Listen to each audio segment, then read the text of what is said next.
everyone. Hello. Hello again.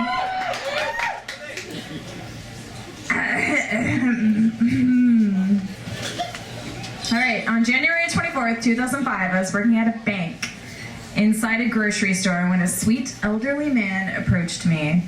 He asked me if I'd be willing to make a copy for him, and I said, sure thing, what you got?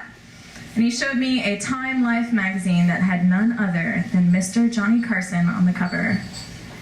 My heart sank a little because it was just the day after Mr. Carson had died. And the gentleman explained that he enjoyed doing pencil sketchings of celebrities just for fun, and that he wanted to do one of this cover, but this special edition magazine at $19.99 was more than he could afford. So, of course, I would make a copy for him. The man was not a bank customer, and I had never seen him in the grocery store before. He looked like he was in his late 70s, tall, and had a full head of white hair. I admired the brown corduroy blazer he was wearing that had patches on the elbows. I love a good elbow patch. I took a liking to the kind fella almost immediately. As I began making a couple copies for him, we began reminiscing about good old Johnny. My parents worked a lot, so I was raised in front of a television. No offense to my parents at all, it happens, you know. Daytime episodes of Saved by the Bell and Full House were okay, but what I particularly loved were the old reruns on Nick at Night and late night talk shows. By age 3, I had become a party trick for my parents and their friends. I remember dinner parties where Mom would say, list all the characters on Mary Tyler Moore. 3-year-old me would respond, Barry, Rhoda, Mr. Grant, Murray, Ted, Sue, Ed, Phyllis. And Dad would say, honey, tell them the name of the babysitter on I Love Lucy. And 3-year-old me would reply, Mrs. Trumbull, of course. The Tonight Show with Johnny Carson went off the air when I was young, but I very much remember staying up late to watch it. My parents would laugh uncontrollably, and I would laugh right along with them, though I highly doubt I understood most of the jokes. I became fascinated with comedy at a very young age and started reading biographies of old comics and watching best-of shows on VHS, my favorite being the best of Johnny Carson. Here it now was 2005, and the delightful comic that I admired so much had passed away. I remember it being the first time that a celebrity's death actually affected me. The mystery man also seemed bummed after the passing. Luckily, he came to the right person, because any of the other bozos I worked with would have used the tiny bit of power they had and send the man packing, saying something like, sorry, we only make photocopies for bank customers. We discussed Mr. Carson's characters, with the most famous being Carmack the Magnificent, and his hilarious psychic abilities. We talked about his loyal sidekick Ed McMahon and band leader Doc Severinsen, his laugh-till-you-cry interactions with children, animals, and little old ladies with things like a collection of potato chips that looked like celebrities. We discussed one particular incident where Johnny was out sick, and Bob Newhart was filling in. Mr. Warmth, Don Rickles, was the guest that night, and he was telling a story about passport stamps and using a cigarette box that was sitting on the desk as the stamp and was slamming it on the desk, and he broke it.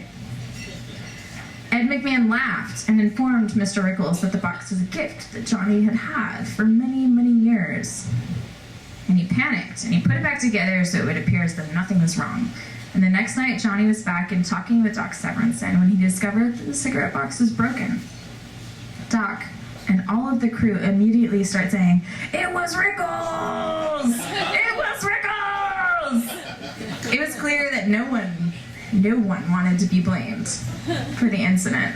And Johnny, looking very upset, explained that it was a very valuable box he had had 15 years. Doc informed Johnny that Mr. Rickles was currently at a studio across the hall filming an episode of CPO Sharky.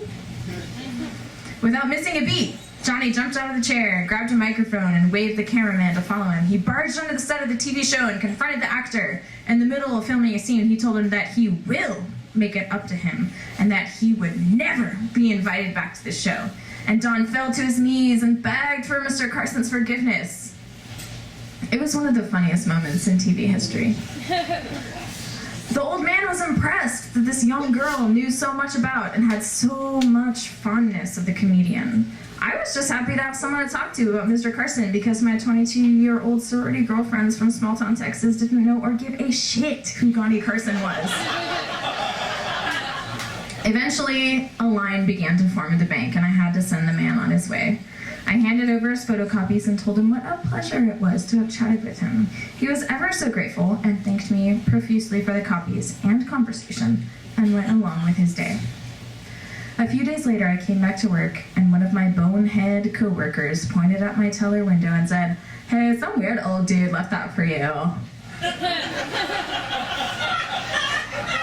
Sitting on the desk in an old wooden frame was a pencil sketching of Johnny Carson with the name B.B. Luster scribbled on the bottom left-hand corner. I knew exactly where it had come from. It was one of the most thoughtful gifts I'd ever received. It was his way of thanking me for a few measly photocopies and an entertaining conversation about a comedic genius. I kept a constant eye out for Mr. Luster so I could thank him, but I left the bank shortly after and never saw him again. That sketching is one of my most prized possessions. It has made several moves with me and has brought many smiles to my face when I'm having a rotten day. Wherever I live, it always sits somewhere front and center, so I can glance over and see it whenever I want. I've thought about Mr. Luster many times over the years, and I've often wondered if there was any way that I could still thank him. A few days ago, I decided to Google the name scribbled on the bottom of the drawing and see what I could find. Not really sure why I had not thought to do this sooner, but whatever. I thought perhaps his address might be public and I could send him an 8-year-old thank you note. Instead, this is what I found. Benny B. Luster, born November 22nd, 1922 in Victoria, Texas. Married October 14th, 1942 in Houston to Eileen Lindsay Luster. Served in Army Air Corps February 18th, 1943 to March 23rd, 1946. Stationed in India during the war. Worked for Southern Pacific Railroad January 6, 1942 to retirement May 30th, 1985. Less 3 years of military service.